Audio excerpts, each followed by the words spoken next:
Hi, welcome to the show. On today's episode, we got a really big, funny story for big news, and I'm also going to talk about why my hood is so tight, and we're going to just start the show. Big Drew Beverly, coming from the hood. You know me. You know what I do. It's the hoodie crew. Pull it real tight, cause that's what we do when you win the tight hoodie crew. Yo, what's up? Hi, welcome to the show. This is the Thursday. This is this week with Drew. This is for Thursday. What is it? February 6th. Thursday, February 6th, 2020. What's going on? You guys fucking going on? You guys fucking coming down and you guys fucking go away all the way to the Drake now. Oh, when you come down, you fucking go there. You fucking whore, you come to the Drake. Do you fucking come to the Drake when you fucking come around and you fucking Drake? Why is that not focusing on my face? Oh, there it is. Aha! Maybe it's because I'm in the tight hooded crew. Shout out to the tight hooded crew. The little big motherfucking big Drew. I'm in a goofy mood today. I hope you guys are having a good week. First of all, shout out to my motherfucking Patreons. John, Greg, Joel, Bryce, John, Greg, Joel, Bryce, Brees, and motherfucking Mike. Thank you guys. And shout out to Calm and PG and motherfucking all the motherfuckers in the hood and everybody who listens to this. And Taryn, shout out Taryn. Oh, yo, fucking A. I got a new I gotta pull that up. Taryn has sent me a fucking sick ass music to use for the fucking for this. Where is that? Okay, I gotta pull that up. Okay. Oh no, not yet. We gotta save that for later. Okay, fucking A. We're gonna pull that up later. I got a song. I got some fucking Taryn, one of the people who listens to this or watches this, sent in a theme song for me to use for what do you think for next week? Oh no, I guess I gotta use that next week because I'm gonna ask the question this week. Anyways, great. Let's start with how was my week? Fucking pretty good. See, I can't hit see that high. Yo, zoom in on my face. All right, yo, what's up, guys? So, I've been chilling. I've been playing bass. I've been thinking a lot about. I've been doing lots of contemplating about capitalism these days. Because, you know, this election in America has got me real riled up. People are running on some pretty. We're at a real turning point in history right now where we can kind of keep going the same way that we've been going for the last 100 years or so, you know, or kind of take a step to be able to be, you know, moving forward into the future. And and those sort of things are I live in downtown Toronto, and right outside of my apartment building is a place called the Evangel Hall, and it's a place where I don't know if it's like a halfway house or if it's like anyways, there's lots of custiness going on in and around out there.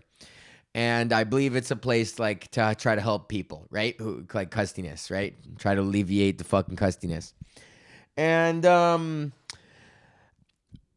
there's this guy that's been sleeping. Oh, man, it's so sad because the subway goes right by there, and then there's these vents for the subway to let off the fucking steam from the subway, or not the steam, but the air, whatever. And then it's warm because it blows this warm air up. And then do people sleep on that because it's warm? And then it's been kind of cold the last couple nights. And this guy, I'm out there every morning, you know, on the balcony in the morning or whatever. And then you see this guy sleeping there. I had 2-3 nights in a row, and I'm like, oh my God, man. And he's just laying there in this sleeping bag, and I'm sleeping in this fucking sky tower, and he's out on the street, and every night I'm sleeping 100 feet away from this guy in all reality, you know. And it's just such wildly different living conditions, and it just makes me sad, man. It's how is there not resources available for these people to be able to fucking have somewhere to sleep instead of just in a custy ass sleeping bag over the subway air vent, you know? I feel like there's so many priorities are being mismanaged for humanity, man, because I don't think it should be a question anymore whether you deserve somewhere to sleep and 3 square meals every single day. Like that shouldn't be a question. I think that that is part of the basic, dignity and respect that all humans are deserving, whether you're a fucking asshole custy or not, man. Like, cause I met a lot of fucking asshole custies in my time, and like, people who are selfish and just really rude and just horribly damaged and injured people, and but I still feel like that person deserves, the basic dignity of somewhere to sleep and 3 square meals a day, man. I don't know. How do you get there? I was thinking about it. Like maybe you could just make like, it's like almost like a custy hotel.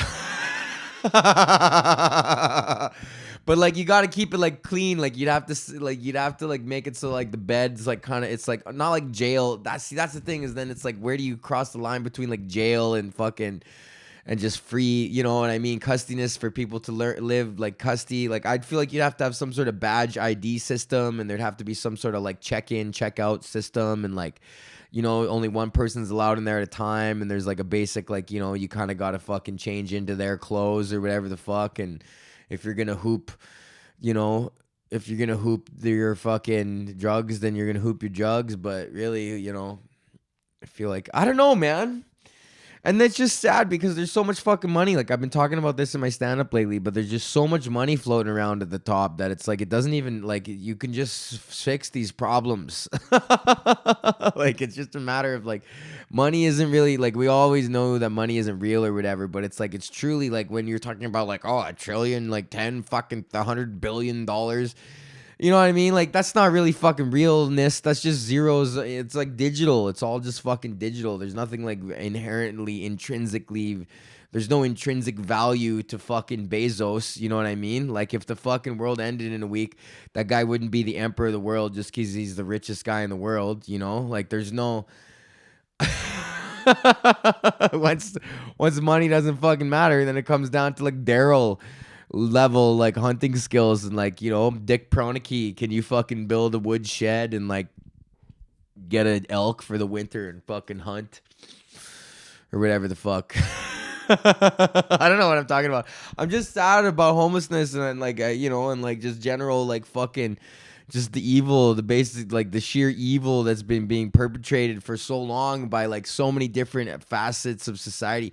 I was at a resort in Mexico this last January, and I feel like it's like I was like, my eyes were opened, man, because that is just a microcosm of society, and the fucking people that run the resort are the same people that like run the world.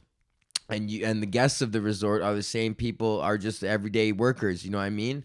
There's a clear like distinction between those two, and it's like you got to keep people fed, you got to keep people entertained, you got to fucking give them something to do. You know what I mean? Like, I don't know. Like, I feel like it's like the responsibilities. Like, I don't know. I was just tripping on. It's just like that's what TV, like they have entertainment every night, like just to keep you distracted, and like.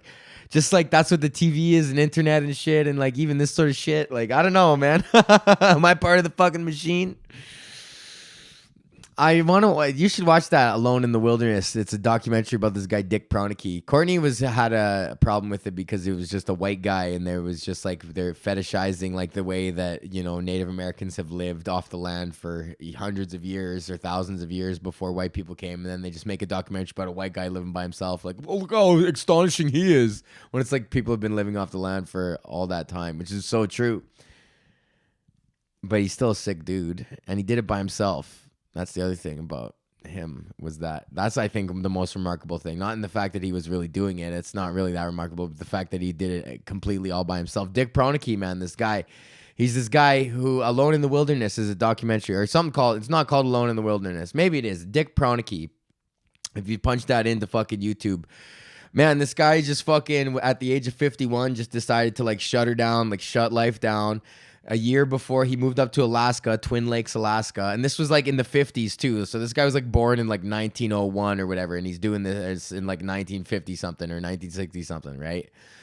So this guy's fucking fells some trees and gets himself ready for the fucking next year. And then he goes back next year, finds a plot of land, takes the trees that he chopped down and builds himself a log cabin, plants himself a little garden, gets some elk, gets fish, eats fish. He gets supplies dropped off twice a year. He builds like everything for himself, man.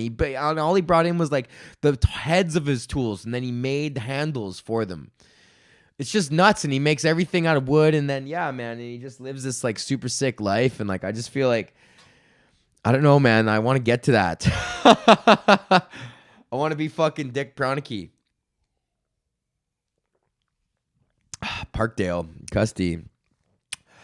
Okay, well, I haven't been watching very much TV lately. Honestly, I've just been playing music again, man. I've been trying to get back in touch. I've been baking bread and I've been touching music, man. Just touching music. I'm just trying to get back in touch with fucking reality, The things that make us human. Bread, I think, is an essential thing that makes us human. It's integral in every fucking society and culture. It's manifested itself in different ways, man. In every single culture that's ever existed in the last 10,000 years of Homo sapien history, man.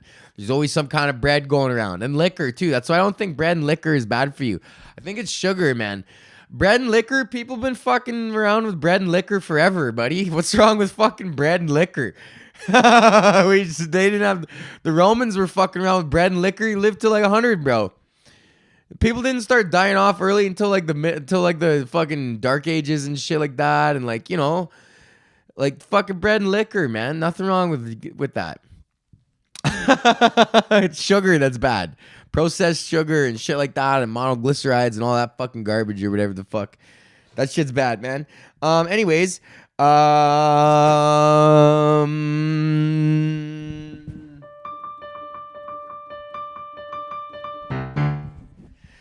Time for Big News with Drew. On Big News with Drew, we got an international story. This story is coming out of India, and it says in-house bar.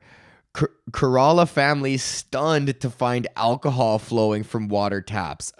Byline. A total of 18 families were affected by the unusual occurrence and being served alcohol mixed with tap water in the Thisar district of Kala. Yo, man. So they were 18 families were affected because there was an excise department whose recent effort to destroy seized liquor had gone wrong. 6 years ago, a bar named Ranchana, located near the residence, was charged with unlawfully storing 6,000 liters of liquor. And then the cops were like, yeah, we'll get rid of that for you. And then it took them 6 hours.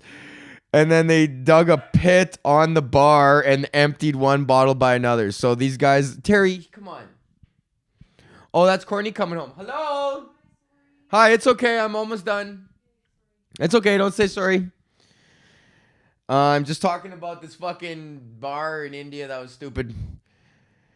What did they do? Oh, they dug a big hole and then fucking started dumping liquor in the hole. Like, that's not gonna be a problem. Oh yeah, let's just fucking dig a big hole and fill it with liquor and then just never think about that again. And then it took them days to fucking, it seeped into the soil and mixed with the water. And then all their fucking shit was liquored up. But honestly, man, I just thought that headline, I didn't read the end of the story. I never read the end of the story. But that sounds, I thought it'd be cool to have liquor flow. Oh, Terry! Oh, mommy's home. Terry, you little bitch ass motherfucker. What? Terry's a little bitch ass. Anyways, there's a bar, a house has got fucking free dirt liquor from dumb cops. And that's the show. So thank you for watching or listening or whatever the fuck. And April 25th, I'm coming back to Edmonton and at the Grindstone Theater, and that's going to be, link is going to be up pretty soon for that. And other than that, fucking hey, let's go to the Drake. Let's go to the Drake. Drake, ding, ding. Let's go to the Drake. Bing, ding, ding. Let's go to the fucking pickle. A pickle egg in my mouth.